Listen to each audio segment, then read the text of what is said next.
Hi friends, good morning. నవలెస్ today topic వచ్చేసి డిఎస్సికి సంబంధించి మొన్న పార్ట్ 1 పెట్టాం కదా, భాషా వికాసం గురించి. ఈరోజు కన్క్లూజన్ పార్ట్ అనమాట. డిఎస్సి భాషా వికాసము, చోమ్స్కీ యొక్క భాషా వికాస సిద్ధాంతం గురించి తెలుసుకుందాం ఇవాళ. Let's start the topic. భాషా సిద్ధాంతంలో దేనిని ప్రముఖమైన సిద్ధాంతంగా పేర్కొనదైనది? ఆవారాంనం చోమ్స్కీ సిద్ధాంతాన్ని మనం ప్రముఖమైనదిగా పేర్కొనడం జరుగుతుంది. చోమ్స్కీ ఏ దేశానికి చెందిన శాస్త్రవేత్త? అమెరికాకు చెందిన శాస్త్రవేత్త. చోమ్స్కీ ఏ శాస్త్రవేత్త? ప్రముఖ భాషా శాస్త్రవేత్త, తత్వవేత్త, తర్కవేత్త మరియు సంజ్ఞానాత్మకవేత్త.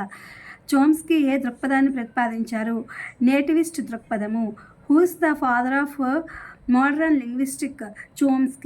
చోమ్స్కీ ఎక్కడ ఆచార్యులుగా పనిచేశారు? మసాచుసెట్స్ ఇన్స్టిట్యూషన్ ఆఫ్ టెక్నాలజీలో పనిచేశారు.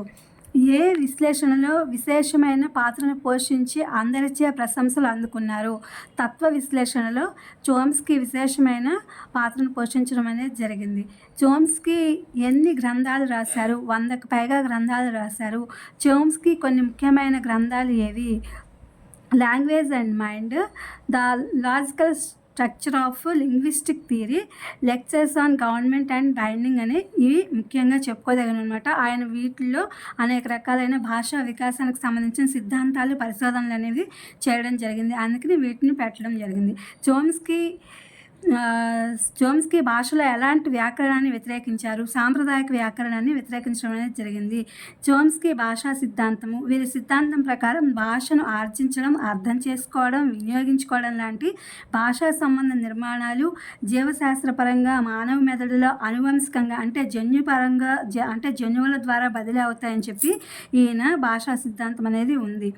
పిల్లలకు భాషను ఆర్జించే సామర్థ్యం ఎలా వస్తుంది? పుట్టుకతోనే వస్తుంది అని చెప్పారు. భాషను నేర్చుకునే సిద్ధాంతాన్ని ఏ సిద్ధాంతం అంటారు? గవర్నమెంట్ బైండింగ్ సిద్ధాంతము అంటారని చోమ్స్కీ భావించారు. బిఎఫ్ స్కిన్నర్ ప్రకారం భాష అనేది ఎలా గ్రహించబడుతుంది?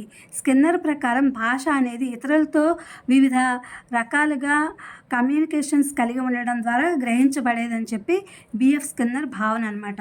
చోమ్స్కీ భాషా సూత్రంని ఎలా భావించారు? ప్రతి మనిషికి స్వభావ సిద్ధంగా, సహజ సిద్ధంగా భాషా సూత్రాలను అర్థం చేసుకోగలిగే సామర్థ్యం పుట్టుకతోనే ఉంటుంది అని చోమ్స్కీ భావించారు. ఈ విషయాన్ని తను ప్రతిపాదించిన సార్వత్రిక వ్యాకరణ సిద్ధాంతంలో వివరించారనమాట. మానవ భాషలు అన్నీ దేన్ని ఆధారంగా చేసుకుని రూపొందించారు?